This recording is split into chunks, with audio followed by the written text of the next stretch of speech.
Abra sua Bíblia, meu irmão, minha irmã. O texto que nós estaremos compartilhando com a igreja está lá no livro de Paulo aos Efésios, ou na carta de Paulo aos Efésios, capítulo de número 3. Carta de Paulo aos Efésios, capítulo de número 3. Nós vamos ler do verso 1 a 13. Carta de Paulo aos Efésios, capítulo 3, versos 1 a 13. Temos alguém nos visitando hoje pela primeira vez? Alguém que nunca tinha vindo antes? Pode se apresentar, falar o nome para a gente?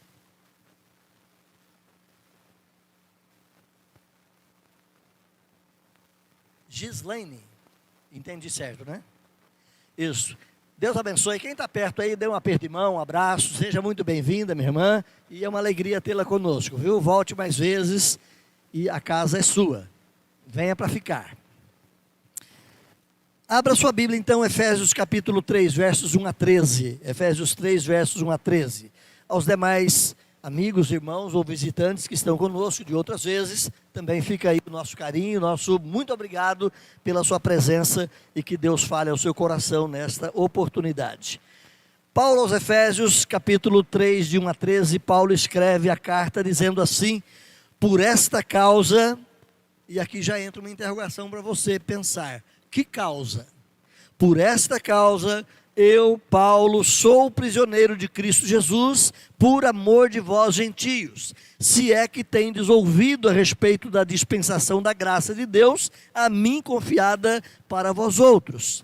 Pois segundo uma revelação me foi dado a conhecer o mistério, conforme escrevi há pouco, resumidamente, pelo que, quando ledes, podeis compreender o meu discernimento do mistério de Cristo, o qual, em outras gerações, não foi dado a conhecer aos filhos dos homens, como agora foi revelado aos seus santos apóstolos e profetas no Espírito, a saber, que os gentios são co-herdeiros, membros do mesmo corpo e coparticipantes da promessa em Cristo Jesus, por meio do Evangelho, do qual fui constituído ministro, conforme o dom da graça de Deus a mim concedida, segundo a força operante do seu poder. A mim, o menor de todos os santos, me foi dada essa graça para pregar aos gentios o evangelho das insondáveis riquezas de Cristo e manifestar qual seja a dispensação do mistério, desde os séculos oculto em Deus, que criou todas as coisas, para que pela igreja a multiforme sabedoria de Deus se torne conhecida agora dos principados e potestades nos lugares celestiais, segundo o eterno propósito que estabeleceu em Cristo Jesus, nosso Senhor, pelo qual temos ousadia e acesso com confiança mediante a fé nele. Portanto, vos peço que não desfaleçais nas minhas tribulações por vós, pois nisso está a vossa glória. Irmãos, o fato de você anunciar pouco o evangelho, ou você anuncia muito o evangelho, todo dia, aproveita as oportunidades, todo momento, surgem situações e você apresenta Cristo, fala de Jesus, ou é um caso meio raro? Nós temos irmãos que todo dia falam com alguém, mas certamente existe pessoas também que a sua boca é um túmulo, como diz o ditado. Não fala para ninguém, não comunica para ninguém, não anuncia para ninguém, não contagia a alegria da salvação para outras pessoas à sua volta. E muitas vezes o fato de você comunicar pouco o evangelho é porque você está pouco envolvido com ele. Nós falávamos antigamente, questão de 30, 40 anos atrás, né? Nós falávamos de católicos não praticantes. Era um termo comum, não é? Hoje em dia, virou moda ser evangélico não praticante. Nós temos no Brasil, mais ou menos, de acordo com alguns dados, por volta de 40 milhões de evangélicos. Mas eles praticam mesmo a palavra? Eles são mesmo apegados ao Espírito de Deus? Eles são mesmo seguidores dos passos de Jesus? Eles estão realmente frequentando com muita veemência os templos, os cultos e glorificando ao Senhor e vivendo uma vida digna de fato do Evangelho de Jesus? Nós temos hoje uma categoria chamada ex-evangélicos, ou evangélico não praticante. Existem alguns dados que informam que nas casas antigas FEBEMs, hoje casas aí de prisionamento adolescente, infantil, temos aí por volta de 45% das pessoas que estão lá que são filhos de crentes, ou que já passaram pelas igrejas evangélicas. Pessoas que conhecem o evangelho. Vá lá e faça uma visita. Quem precisar de informação, converse com o Ednilson, que ele é de lá, né? E você vai perceber que a grande maioria dos meninos ali tem nome de Ezequiel, de Daniel, de Miqueias, de Pedro, Lucas, tudo nome crente, tudo nome de Bíblia. E você vai conversar com eles, uma grande parte deles tem uma trajetória por famílias evangélicas. Ex-evangélicos, ou evangélicos não praticantes, porque o evangelho se torna insuficiente, o evangelho se torna segunda categoria para muitas pessoas. O quanto você conhece de Deus, o quanto você conhece dessa múltipla forma da manifestação da graça salvadora de Deus, o quanto você está imbuído, encharcado desses valores, verdades, e o quanto você compartilha isso com os outros. Então a questão se baseia naquele princípio: como é que eu vou falar de algo que eu não conheço? Ah, pastor, eu quase não falo porque eu não entendo muito, né? Eu quase não falo porque eu não sei explicar. Mas você sabe explicar o jogo do Corinthians. Você sabe explicar questões da política do nosso dia a dia. Você sabe explicar as questões pertinentes ao seu trabalho. Você sabe explicar as situações, muitas vezes, sociais que nos envolvem aí. Por que você não sabe explicar o evangelho? Porque nós muitas vezes não estamos imbuídos dele, muitas vezes nós não estamos envolvidos de fato no evangelho, não nos encharcamos das verdades do evangelho. Então, como falar daquilo que eu não conheço? O desafio de Cristo, meus irmãos, para mim e para você, é que nós sejamos pregadores do evangelho. Não precisa pregar do púlpito, não precisa pregar de uma cátedra, não precisa pregar de um palanque, mas anuncie o evangelho com seu vizinho, com seu amigo, com seu conhecido, seu colega de trabalho. Aproveite oportunidades e fala disso aqui.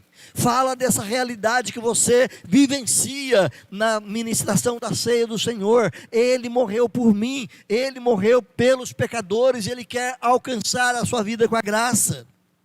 Voltando para Paulo, Paulo estava preso em Roma quando escreve essa carta aqui aos irmãos de Éfeso, lá pelos idos do final do ano 60, quem sabe meados do ano 61, até comecinho do 62, e Paulo ficou preso ali em Roma. Não se sabe exatamente a data da escrita, mas ela está aí envolvida nesses anos. E Paulo escreve ali de uma prisão. Estava ele prisioneiro, como diz no versículo 1 aí que você leu: por essa causa eu, Paulo, sou o prisioneiro de Cristo Jesus. E Paulo escreve para falar da maravilha da salvação, do projeto de Deus em alcançar pessoas mortas em delitos e pecados e fazer dessas pessoas vivas espiritualmente, não apenas no tempo presente, mas com a certeza e a garantia da vida eterna por toda a eternidade no reino de Deus. É disso que Paulo fala. Toda a carta de Paulo é para apresentar a grandeza e a beleza dessa salvação de Deus. Uma salvação que, realizada na cruz, interfere na nossa relação com o Senhor, mas se desdobra em práticas do nosso dia a dia. Então, até o capítulo 3, Paulo vai falar de coisas que parecem-nos um tanto quanto muito fundacionais, um tanto quanto muito espirituais, ou quem sabe pouco prático para o nosso dia a dia. Mas se você começa a ler depois do capítulo 4 em diante, Paulo vai dizer que o evangelho, quando entra na vida da pessoa, ele muda a pessoa. Aquele que furtava, não furta mais. O que mentia, não mente mais. O que roubava, não rouba mais. O que falava palavra torpe, para com isso. Quem vivia gritando e falando blasfêmias e coisas tais, mudou o comportamento. Quem tinha ódio e amargura no coração, agora ama segundo o coração do Senhor. Um casamento que é destroçado e mal cuidado, fora dos princípios de Deus, agora Deus trabalha esse casamento com a graça do Senhor, e daí por diante. Paulo vai começar a aplicar essas realidades todas do capítulo 1 ao 3 na prática da nossa vivência. Então a carta de Paulo aos Efésios é uma carta que fala do poder da salvação, não só numa questão vertical, não só num relacionamento de levar você para o céu, mas numa salvação que modifica e que transforma a vida do pecador aqui no presente. Eu quero conversar com vocês hoje então sobre esse tema aí, a revelação do mistério de Cristo Jesus, ou do mistério do Evangelho de Cristo Jesus. E essa revelação do mistério é a primeira proposição que eu apresento aqui. Que mistério é esse que Paulo trabalha? Então, se você passar os olhos rapidamente, lá no capítulo 2, nós exploramos ele aí durante alguns dias, se você passar os olhos rapidamente lá, você vai ser capaz de oferecer uma síntese rápida desse capítulo, ou olhando rapidamente ali, e vai poder oferecer uma síntese. Se eu pedir para você, fale em uma frase o que diz o capítulo 2.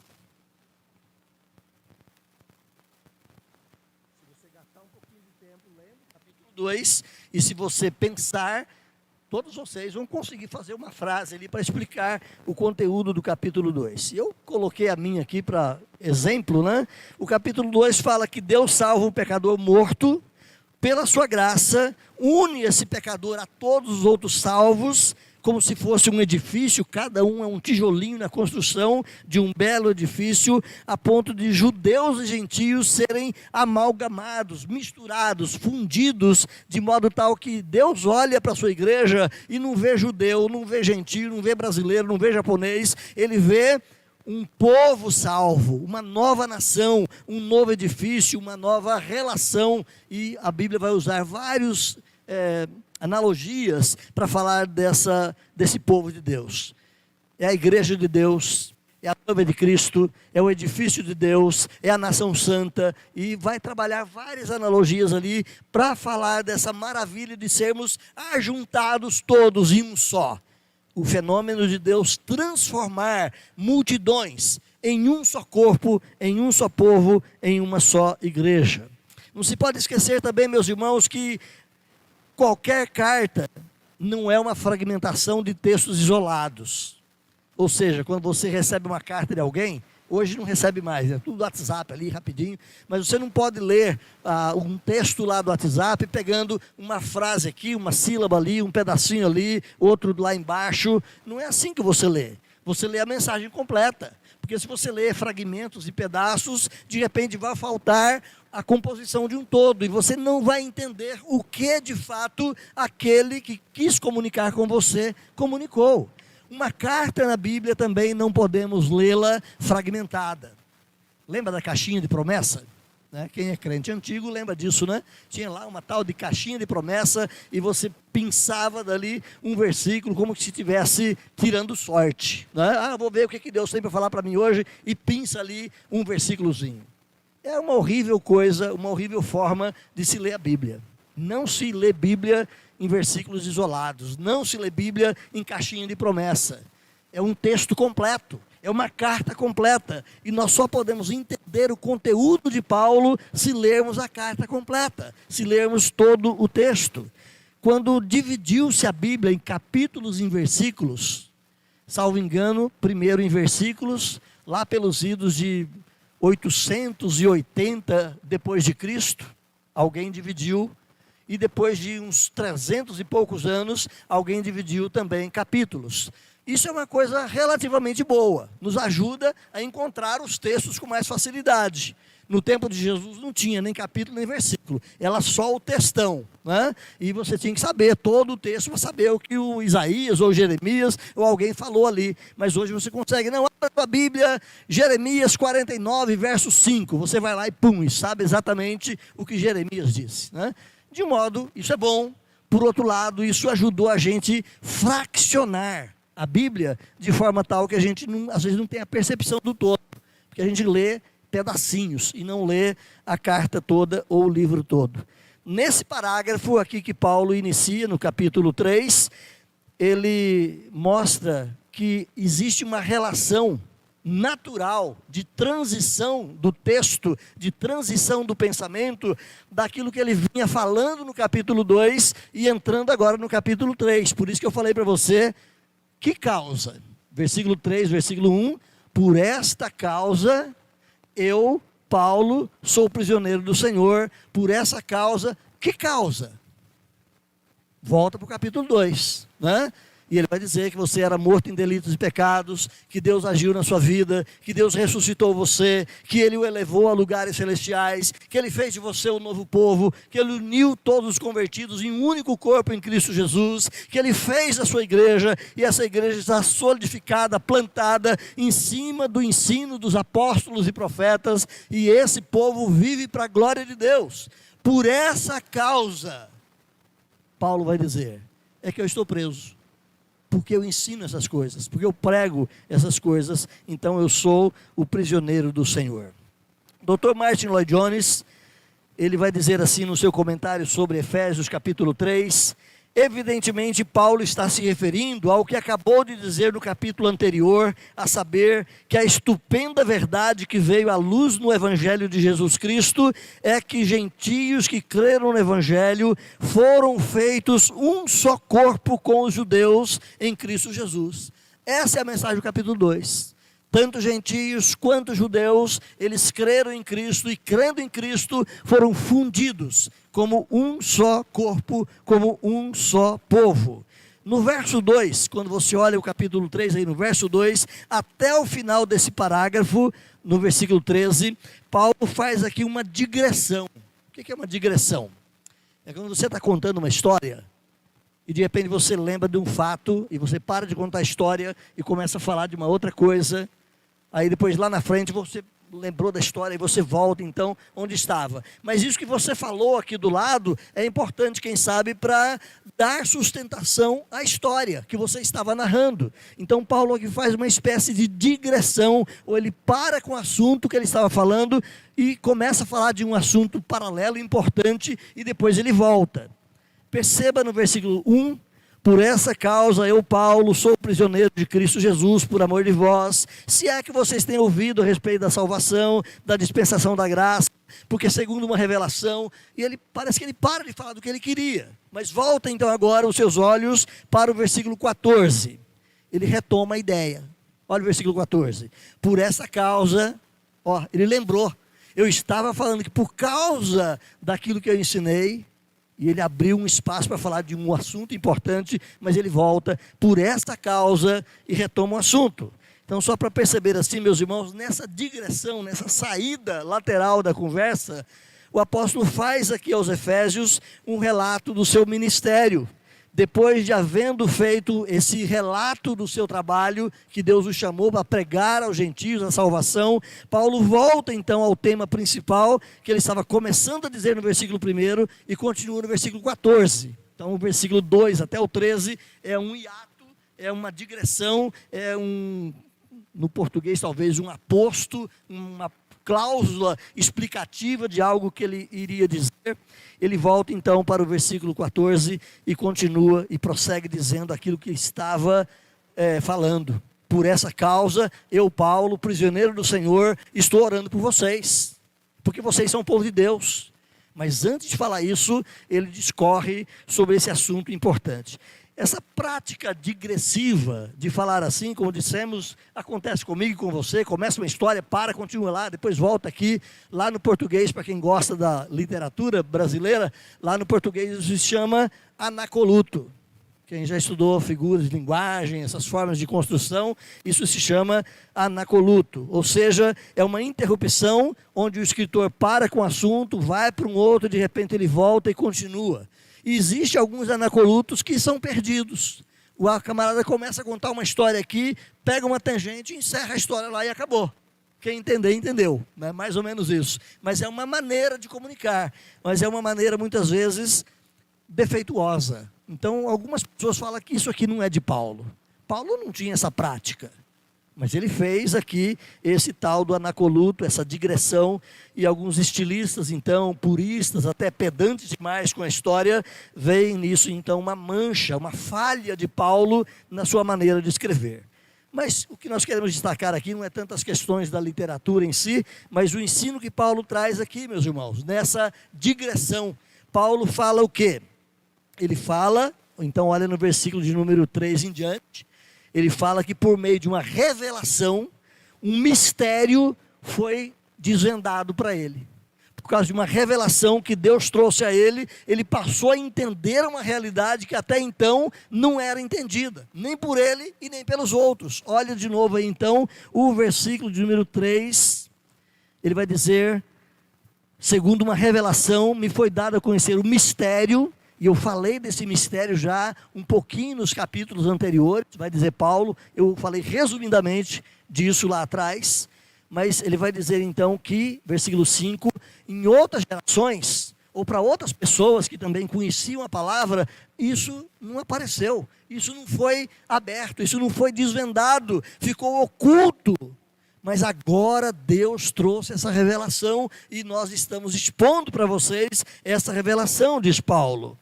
Então ele vai afirmar que esse mistério esteve oculto das gerações anteriores, mas que agora Deus resolveu abrir o leque, abrir a revelação, descortinar o fato e deixar tudo isso conhecido do seu povo.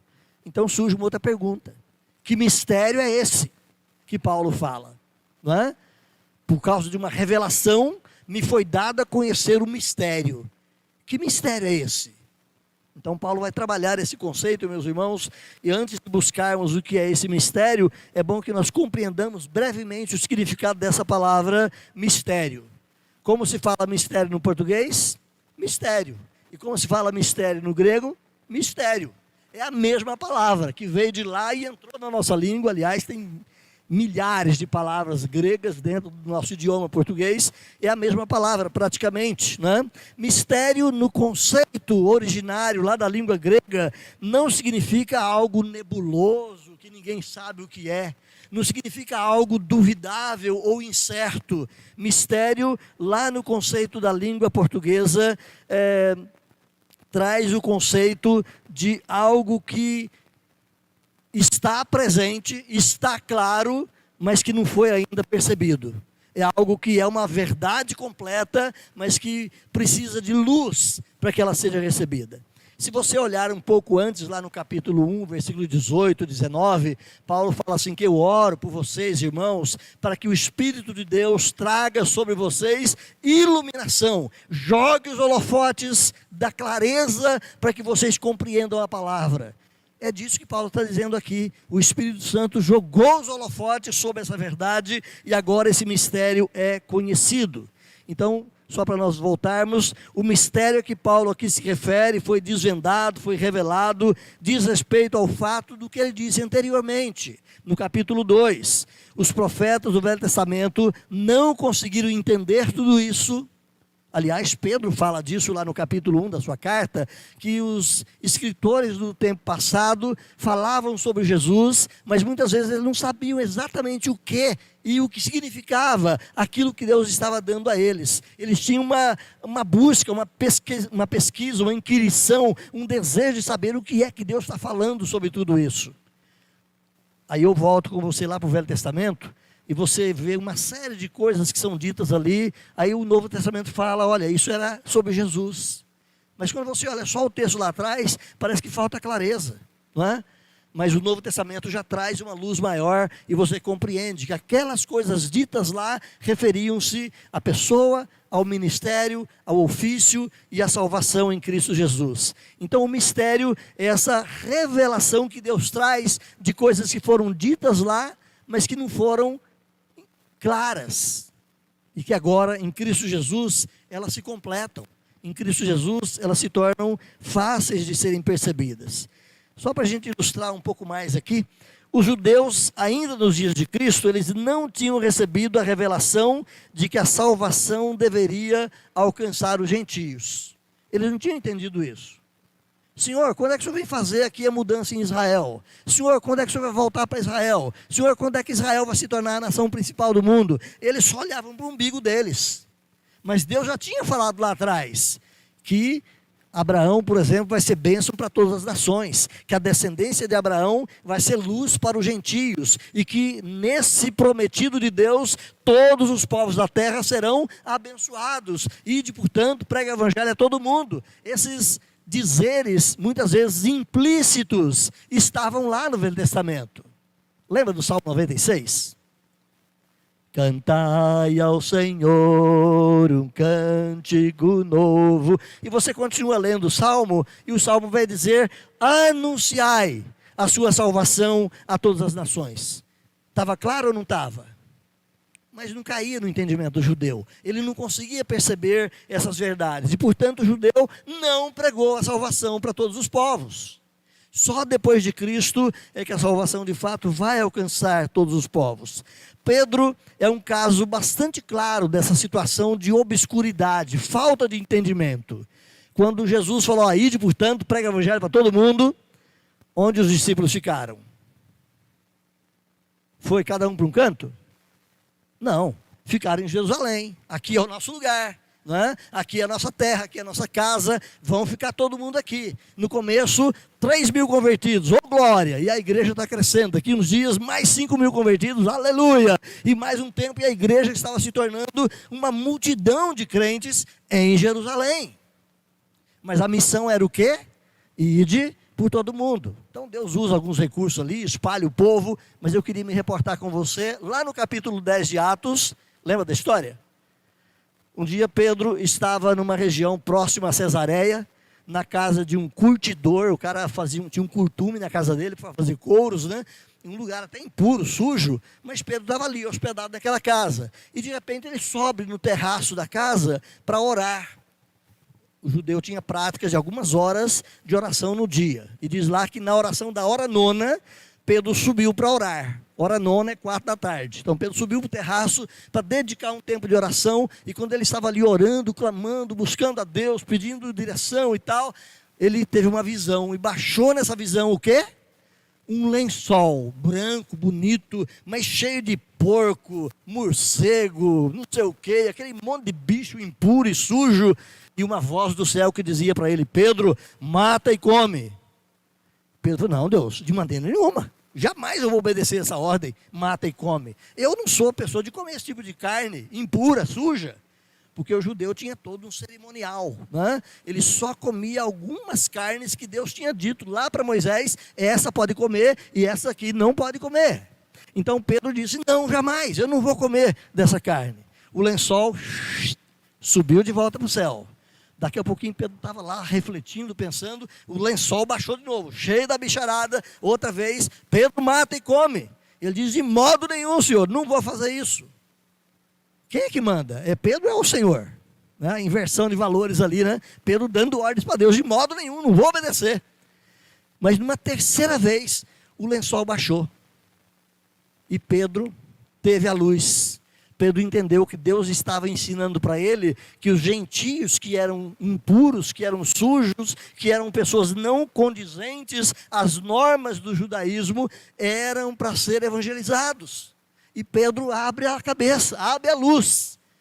E quase que naquela mesma hora, alguém toca a campainha da casa. Bom, não tinha campainha, né? Alguém bateu lá na porta da casa. E foram atender. E era uma comitiva, se não me engano, de 4 ou 6 pessoas, vindo de Cesareia, uma cidade extremamente importante, mais acima, e dizem: Pedro, nós somos lá de Cesareia e viemos chamar você aqui, porque nós temos lá um centurião, era um quadro do comando do exército romano, com 100 soldados, nós temos ali um destacamento, e o centurião, o chefe dos soldados, ele é um homem piedoso, ele acredita em Deus, mas ele quer saber mais dessa salvação, e Deus revelou para ele que você estava aqui, e ele mandou a gente buscar você. Olha só, Pedro não tinha luz, mas foi aberto os olhos de Pedro, que os gentios também deveriam ser alcançados. Jesus já tinha falado isso, mas não tinha aberto a mente de Pedro. Então esse mistério é exatamente isso, que Deus revela e descortina uma realidade que já era ensinada, mas que não era percebida. Faltava luz de compreensão para eles, especialmente como judeus, porque guardava toda uma tradição. Paulo vai dizer, meus irmãos, esse conceito também de outras maneiras, em outras cartas. Dá uma corridinha para a gente aí, Gálatas capítulo 3, versículo 8. Vai lá, Gálatas 3:8. Paulo vai dizer assim: ora, tendo a Escritura previsto que Deus justificaria pela fé os gentios, ele falou isso com Abraão. Olha só, Deus já sabia. Ele ia salvar os gentios. E falou isso com Abraão, cerca de 2000 anos antes de Cristo. Em ti serão abençoados todos os povos. Se você volta lá para Efésios, que nós estamos lendo, capítulo 3, no versículo 6, Paulo abre o leque para dizer qual é o mistério. Ele vai dizer, a saber, ou seja, isto é, compreendam aqui, o mistério é o seguinte, que os gentios são co-herdeiros, membros do mesmo corpo e co-participantes da promessa em Cristo por meio do Evangelho. Paulo estava dizendo isso para quem? Para gentios, para pessoas que não eram do povo judeu, para pessoas que não tinham as promessas dadas no passado, mas ele estava dizendo, gente, Deus alcançou vocês com o Evangelho, trouxe vocês para a graça em Cristo Jesus, e vocês têm tanto valor quanto qualquer judeu que crê no Evangelho. Vocês são tão importantes quanto qualquer outra pessoa que também tem essa mesma fé. Nós somos todos um povo só. Então esse mistério, ele não foi claro, dissemos, aos olhos das gerações anteriores, embora os profetas do Velho Testamento já tinham falado a universalidade da salvação, mas com o advento Cristo, com a vinda de Jesus e com a ação do Espírito Santo, é que essa verdade vai sendo aberta e a igreja vai compreendendo, e então a igreja vai até os confins da terra e chegou aqui aos quintos dos infernos, né, que é o nosso país. Sabia que nós éramos chamados de quintos dos infernos? No tempo do imperialismo, né, quando Portugal dominava o nosso país aqui era o fim do mundo. Imagina, ir para o Brasil, lá é um fim de mundo, lá é o quinto dos infernos, é o pior lugar da terra, né? Mas louvado seja Deus, porque alguém trouxe a graça aqui. Louvado seja Deus que o Evangelho veio de lá para cá e chegou nos confins da terra, nos fins do mundo e nos alcançou. Hoje a gente olha para o Brasil como um país importante, bonito, forte, com um futuro bonito pela frente, tomara, né? E a gente acha que o fim do mundo é em outro lugar. Os quintos infernos não é aqui, é em outro canto, né? Mas a graça de Deus vai chegar a todos os rincões, a todos os lugares desse mundo. Então o mistério que foi escondido, de certa forma, no passado, através de Cristo Jesus, esse mistério é revelado de modo tal que nós podemos ter segurança. Deus me salvou com a mesma promessa que Ele tinha feito para Abraão, que Ele tinha feito para Isaac, que Ele tinha feito para Jacó. A mesma verdade que Ele convenceu o coração de Pedro, mudou o coração de Paulo, é essa verdade que também muda e mudou o meu coração. Segunda coisa, a proclamação do mistério de Cristo. Então nós temos aqui a revelação do mistério, ele se torna claro, mas esse mistério agora precisa ser proclamado, e é disso que Paulo vai falar especialmente no versículo 7 em diante, do qual eu fui constituído ministro, ou seja, desse evangelho, desse mistério da salvação de pessoas pela fé em Cristo, eu fui constituído ministro para pregar esse evangelho. Então Paulo continua tratando aqui sobre esse mistério, mas você pode ver então que a partir desse texto, do verso 7 em diante, ele se coloca como responsável por proclamar o evangelho. É claro que ele está falando dele, ele está falando do seu ministério, da sua atuação, mas à luz da Escritura e à luz das palavras de Jesus, quem são os responsáveis por pregar o Evangelho? Só os apóstolos? Ou só os pastores e presbíteros que iam surgindo ali nas comunidades? Cada crente, cada cristão, cada um de nós. Hoje nós estamos vivendo, meus irmãos, uma espécie de sacerdotismo no meio de muitas igrejas evangélicas, eu diria que no meio das nossas também, e talvez aqui no nosso meio também, onde nós olhamos para a missão cristã e pensamos assim, quem tem que pregar o evangelho é o pastor. Aliás, ele fez um curso, ele está preparado, ele conhece um pouco mais as coisas, e é ele que tem que pregar o evangelho. E nós ficamos esperando o pastor ser o Superman, para pregar para todo mundo e encher a igreja. E se o pastor não faz isso, ele é um fracassado. Vamos mandar ele embora, vamos trazer outro, né? E acontece isso de muitas formas no meio do povo de Deus. Quando nós deveríamos entender o quê? Quem é responsável por evangelizar o meu vizinho? Sou eu. Quem é responsável por evangelizar o meu marido não crente, sou eu, mulher crente. A minha esposa não crente, sou eu, marido crente. O meu colega de trabalho, sou eu que conheço o evangelho. Deus não vai mandar o seu pastor lá no seu trabalho. Deus não vai mandar o seu pastor, muitas vezes, lá na sua casa. Cada um de nós temos que ser obreiros do Senhor. Cada um de nós temos que ser pregadores desse evangelho. Então, quando Paulo fala aqui, eu fui investido nesse trabalho, ele teve um revestimento especial para tanto, é importante que nós voltemos nas palavras de Jesus. Cada um de nós ouvimos o ide. Ide, portanto, prega o evangelho. Vá a todos os lugares, comunique a graça. Ai de mim, diz Paulo, escrevendo aos Coríntios, ai de mim, se eu não pregar o evangelho. E eu vou dizer para você, meu irmão, minha irmã, ai de você, se você não pregar o evangelho. Lá no último dia, o Senhor vai conversar sério com você. E vai dizer, Fábio, lembra daqueles seus colegas de trabalho que você tinha lá? E você nunca falou da graça de Deus para eles? Pois é, eu tinha alguns eleitos ali, alguns escolhidos, e eu levei outros lá para conversar e levá-los à salvação, mas era a tarefa sua. Vem cá que eu vou te dar uma surra de chinelo. Claro que não vai ser bem assim, né? Mas nós seremos, em alguma medida, disciplinados por Deus. Lembra quando a Bíblia diz que Deus enxugará dos nossos olhos toda lágrima? Diz respeito a essa vergonha que nós passaremos, diz respeito a esse reconhecimento da nossa fraqueza, da nossa falha, diz respeito a essa desobediência que tivemos e choraremos perante o Senhor. Mas Ele enxugará dos nossos olhos toda lágrima e não haverá mais motivo de pranto. A mim, Efésios 3:8, a mim, o menor de todos os santos, me foi dada a graça de pregar esse evangelho.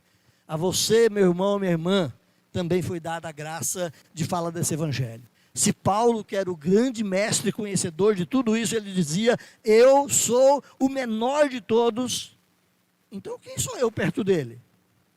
Não é? Se ele era o menor de todos, quem somos nós? Mas foi dada a graça para cada um de nós também de falarmos desse evangelho para todos. Eu repito aqui uma exposição de Lloyd Jones, mais uma vez, quando ele fala, Paulo foi preparado, foi equipado, foi chamado para pregar aos gentios as insondáveis riquezas de Cristo.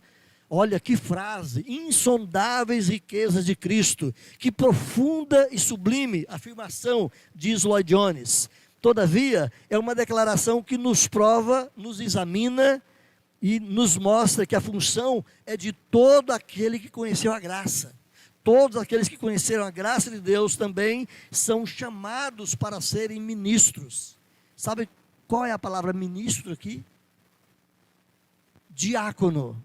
É traduzido para nós aqui como ministro, lá no grego é a palavrinha diácono. Todos nós fomos chamados para sermos diáconos de Deus. Servirmos as pessoas com os valores do evangelho. Servirmos aos outros que estão na desgraça e na perdição com a realidade de que eles podem alcançar o benefício de Deus e conhecerem o amor de Deus. Então, o conteúdo do evangelho, meus irmãos, ele é inesgotável, é imenso. Mas Paulo fala então aqui das insondáveis riquezas de Cristo. O reverendo Hernandes Dias fala assim, como a terra é vasta demais para ser explorada, como o mar é profundo demais também para ser sondado, assim também é o evangelho. Nós nunca conheceremos na totalidade todas essas riquezas do evangelho. Por mais cabeça, por mais estudioso, por mais capaz que possa ser alguém para discernir os ensinos da palavra, sempre tem muito mais. É insondável a grandeza, a riqueza que o evangelho traz para nós. Mas mesmo sendo tão vasto e tão profundo, cada um de nós estamos com esse evangelho na mão. Paulo vai dizer aos romanos, eu sou devedor, tanto a gregos quanto a bárbaros. Ou seja, eu estou com a riqueza na minha mão e essa riqueza tem que ser entregue para eles. Portanto, eu sou devedor, eu estou com algo na mão que pertence a eles. Eu e você também, irmão, irmã, somos devedores, porque nós já temos a riqueza, nós já temos o evangelho, nós já temos a maravilha da salvação nas mãos e temos que levar para os outros e muitas vezes ficamos conosco. O tempo está esgotado aqui, mas eu vou falar mais um pouquinho. Samaria, mais ou menos uns 750 anos antes de Cristo, ela foi cercada pelos assírios. E os assírios disseram o seguinte, a gente vai matar vocês de fome. Se vocês não se entregarem, vai morrer todo mundo aí dentro. E o exército todo em volta, não entrava, não saía ninguém. Enquanto tinha extra e tenda e os mercados vendendo lá dentro, estava tudo bem, né? Mas chegou um tempo que não tinha mais produto na prateleira. Foi acabando tudo, não tinha mais o que comer. Eles começaram a comer tudo que tinha na frente, até os matos e galhos que tinham ali, eles começaram a comer de tudo, não tinham o que comer. Muita gente morrendo de fome, gente morta na cidade, cheirando mal e passando fome. Comi uma cabeça de burro. O que tem numa cabeça de burro que não come nada? Está seca, só aquele monte de osso. Mas eles compravam uma cabeça de burro por um preço altíssimo. Um potinho com esterco de pomba valia ouro naquela época. Não sei se eles comiam o esterco, faziam o quê, mas valia ouro. Um certo dia, duas mulheres em cima do muro, porque os muros eram muito largos e grandes, gritaram para o rei: ó rei, tem misericórdia de nós, olha, julga a nossa causa. Falaram: mas o que aconteceu, minha irmã? O que eu posso fazer com você? Essa situação é catastrófica. E ela fala: rei, eu tenho um bebezinho de poucos dias. A minha irmã aqui também tinha um bebezinho de poucos dias. E nessa fome toda, nós combinamos o seguinte: nós vamos matar o nosso bebê e vamos comer a carne dele para a gente sobreviver. E eles mataram o meu bebezinho, nós comemos o nosso bebezinho. E agora, rei, nós estamos passando fome e ela não quer dar o bebezinho dela para que a gente coma. Olha o desespero. Mas o que eu quero reportar não é essa desgraça toda, não. Do lado de fora da cidade ficavam os leprosos. Lembra que o leproso não podia viver com o povo ali dentro, né? Então eles moravam do lado de fora dos muros. E de vez em quando ia uma alma caridosa e punha lá uma sacolinha com comida, alguma coisa. E o leproso: sai para lá, sai para lá. E corria lá, pegava a comida e ia sobrevivendo assim, né? 4 leprosos. E eles pensaram o seguinte: bom, dentro da cidade, só desgraça e morte. Se a gente for lá, a gente vai morrer de fome com eles. Lá no destacamento do exército, se a gente for lá, é possível que eles passem bala na gente. A gente vai morrer lá também. Mas já estão perdidos mesmo, vão arriscar ir lá no destacamento do exército. Quando eles chegaram lá, Deus tinha feito um milagre. Alguma coisa aconteceu. Todo mundo tinha saído correndo, largaram armas para trás, largaram roupa, largaram dinheiro, barra de ouro, barra de prata e muita comida. E aqueles 4, como disse o nosso ditado, tiraram a barriga da miséria, né? Comeram tudo que podiam e pegaram coisas, foram lá onde eles escondiam e guardaram lá, pegaram ouro, esconderam lá, estavam com muita comida. E um deles lembrou o quê? Gente, com toda essa comida aqui, a gente esbanjando e o povo da cidade está morrendo. Nós agimos mal, nós temos que ir lá e levar essa comida para eles. Então essa ilustração, irmãos, é para dizer que nós também já achamos o pão, nós também já achamos a comida, nós também já encontramos a salvação em Cristo e temos abundância. E tem gente lá fora passando fome, tem pessoas lá fora morrendo sem que nós comuniquemos a eles o Evangelho. E Paulo diz: a mim foi-me dado esse trabalho. Foi dado para ele, foi dado para mim, foi dado para você, e nós não podemos nos esquivar disso. Temos que anunciar esse Evangelho. Como Paulo diz: eu fui aqui recebido com a graça de ser ministro. E lembra que ministro aqui não era um termo de qualidade bonita, como a gente usa hoje para esse pessoal aí fora. Ministro era o diácono, era um servo, era um escravo. Mas eu fui chamado para ser um servo do Senhor, para servir. Irmão, irmã, lembra de uma coisa: você fala que é servo de Deus, certo? A quem você serve? Nós só servimos a Deus se servimos pessoas. Se você não serve pessoas, você não serve a Deus. Jesus disse que no último dia, Ele vai juntar todo mundo, separar cabritos e bodes, e Ele vai dizer: olha, muito bem, servo bom e fiel, entre no reino, porque eu tive com fome, tive com sede, tive doente, tive preso, tive não sei o quê, e vocês vieram e me ajudaram. E eles vão falando: Senhor, quando foi que a gente te ajudou? Quando vocês ajudaram os outros. Fizeram a Ele como se estivessem fazendo comigo. Então você só é servo de Deus, meu irmão, minha irmã, se você serve os outros. Se você não serve os outros, você não é servo. Pode ser crente, pode ser pastor, pode ser membro de igreja, pode ser o que for. Mas se você não serve pessoas com o Evangelho, você não é servo de Deus. Então não adianta bancar o rótulo. É preciso que vivamos essa diaconia, essa disposição de servir. Vou passar para a última parte rapidinho, terminando. A manifestação do mistério de Cristo.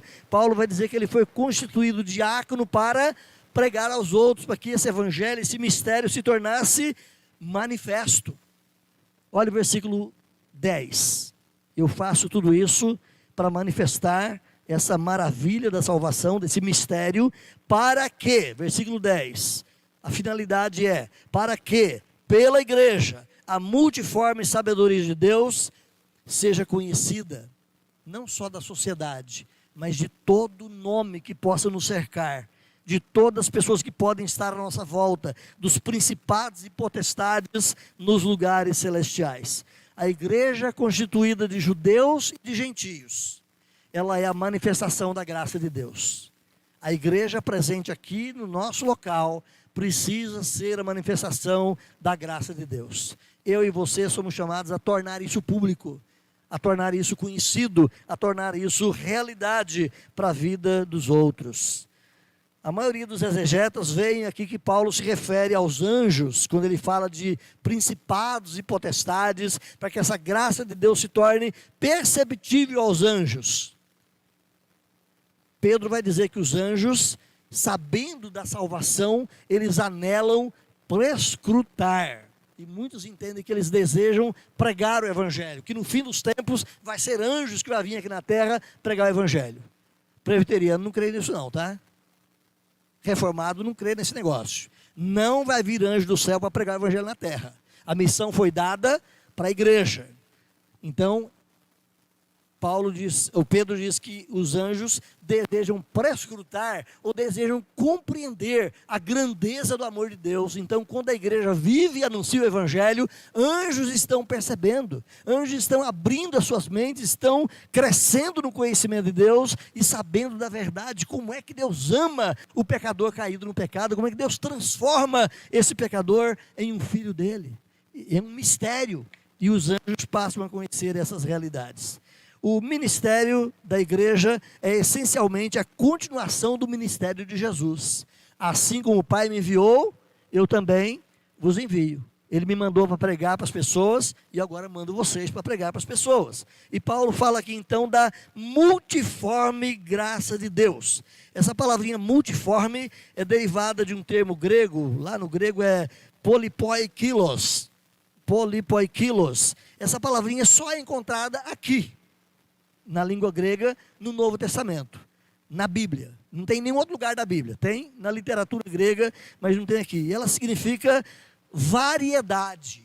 Ela significa multilateralidade. É como um diamante que tem um monte de facetas diferentes, bonitas, coloridas. Isso é polipoikilos. Isso é multiforme, múltiplas formas. E Paulo está dizendo que a graça de Deus é assim. Ela é cheia de qualidades variegadas, diferentes, e nós, como igreja, manifestamos isso. O mundo e os anjos passam a conhecer mais de Deus quando a igreja proclama o evangelho, quando a igreja anuncia esse evangelho da salvação. Quero terminar aqui com uma palavra de Gregório de Nissa. Se você for ler a história dos mestres, depois dos apóstolos, você vai encontrar na região da Capadócia, lá da região da divisão da Europa com o Oriente ali, na Capadócia, Istambul hoje, né? Você vai encontrar ali a história de 4 grandes mestres que viveram naquela região, praticamente na mesma época, e um deles era esse tal de Gregório de Nissa. Antes da encarnação de nosso Senhor, os poderes celestiais conheciam a sabedoria de Deus como algo simples e uniforme. Eles não tinham uma visão aberta sobre o que é esse amor de Deus.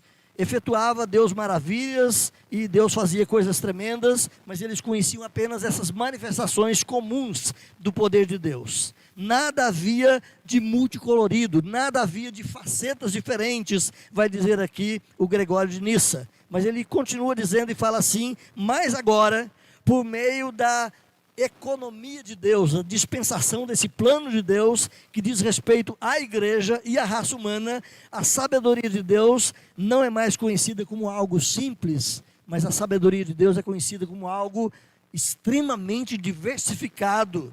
As maneiras diferentes de Deus alcançar o pecador e transformá-lo, produzindo contrários por meio de contrários, mediante a vida, a morte, a desonra, a glória, o pecado, a retidão, mediante a maldição, a bênção, mediante a fraqueza, o poder. O invisível se torna visível, o Deus invisível se torna carne, Tudo isso é um grande mistério, e essa maravilha do ser divino vem sendo conhecido a partir de Cristo Jesus. Essas realidades, irmãos, podem talvez parecer obscuras e fracas muitas vezes para nós. É por isso que nós dissemos o seguinte no início: por que você fala pouco do Evangelho? Porque você se envolve pouco com ele. Porque você não explica muito o Evangelho para os outros. Porque você não se apropria. Você não se envolve com esse Evangelho para conhecê-lo mais e mais. Termino aqui. Muitas vezes nós somos míopes. Já viu uma pessoa míope?